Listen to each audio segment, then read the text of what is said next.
Commodity market से जुड़ी हर खबर सिर्फ न्यूज मार्केट्स 24 पर। खबर काम की। नमस्कार दोस्तों, न्यूज मार्केट 24 में आप सभी का स्वागत है। आज की खबरों में हम बात करेंगे पल्सेस के बाजार यानी कृषि बाजार के बारे में।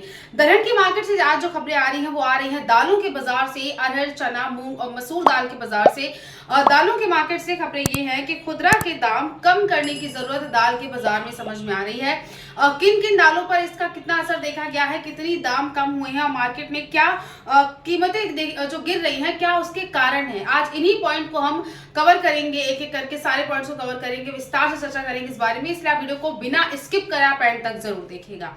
तो खुदरा में दाल की कीमतों को कम करने की जरूरत इस वक्त महसूस हो रही है। पिछले कुछ महीनों में थोक मंडियों में साबुत दाल की जो कीमतें हैं उसमें गिरावट दर्ज करी गई और ये गिरावट 15% से लेकर 25% तक की देखी गई। लेकिन खुदरा बाजार में कीमतों में इसका फायदा उपभोक्ताओं को जितना मिलना चाहिए उतना मिल नहीं पा रहा है। कौन कौन सी दालें जो हैं, ऐसी कौन सी दालें हैं जिसके दाम में गिरावट दर्ज करी गई है, इस पर अगर नजर डालते हैं तो तुअर यानी अरहर की जो दाल है और जो चने की दाल है इसमें बाजारों में गिरावट दर्ज करी गई। ये दो प्रमुख दालें हैं जिनकी कीमतों में सबसे ज्यादा नरमी आई है। इसके अलावा तुअर जो है उसकी जो खरीफ फसल होती है वो दिसंबर और मार्च के बीच में आती है बाजारों में। चना एक रबी फसल है जो कि फरवरी और मार्च के बीच में बाजारों में आती है। इन दोनों दालों में सबसे ज्यादा गिरावट दर्ज करी गई है। गिरावट आने की जो वजह है इसके ऊपर नजर डाल लेते हैं कि मार्केट में जो गिरावट आ रही है आखिर वो क्यों आ रही है। तो सरकार ने पीली मटर और देसी चना जो होता है उसके आयात पर टैक्स हटा दिया है, जिससे भारी मात्रा में ये दालें विदेशों से आ रही हैं।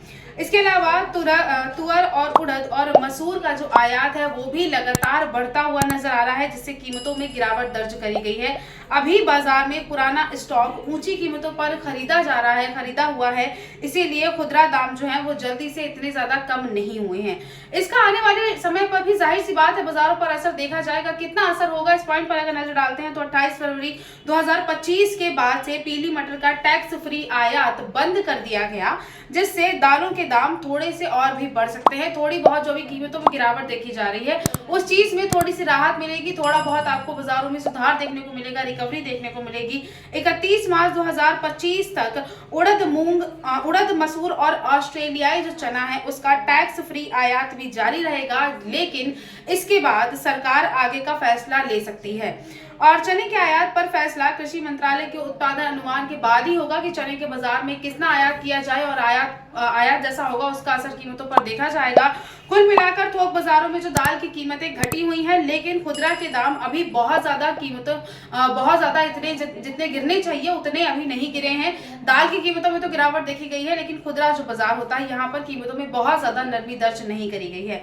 आने वाले समय में कीमतों में नरमी देखी जा सकती है, लेकिन एक तरफा गिरावट नहीं आएगी, क्योंकि ऐसे बहुत से फैक्टर हैं। सरकार भी ऐसे बहुत से कदम उठा रही है और मार्केट में और कितनी बाजारों में गिरावट आएगी या बाजारों में दोबारा से तेजी देखी जाएगी। अगर आपको विस्तार में इसके बारे में जानकारी चाहिए कि मार्केट में आने वाले टाइम में कैसे कारोबार देखा जाएगा, खास तौर से दलहन के बाजार में, दाल के बाजार में, तो उसके लिए आप न्यूज मार्केट 24 के साथ बने जरूर रहिए। अगर आप चैनल पर नए हैं तो चैनल को सब्सक्राइब करना बिल्कुल मत भूलिए और साथ ही मार्केट से जुड़े हर एक अपडेट के लिए आगे से आगे बाजार खुलने से पहले हर एक अपडेट के लिए आप मॉर्निंग में होने वाला 9:45 का सेशन ज्वाइन कर सकते हैं।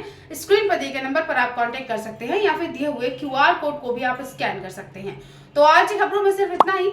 मिलते हैं आपसे अगली खबरों के साथ, तब तक के लिए stay healthy, stay safe. Thanks for watching.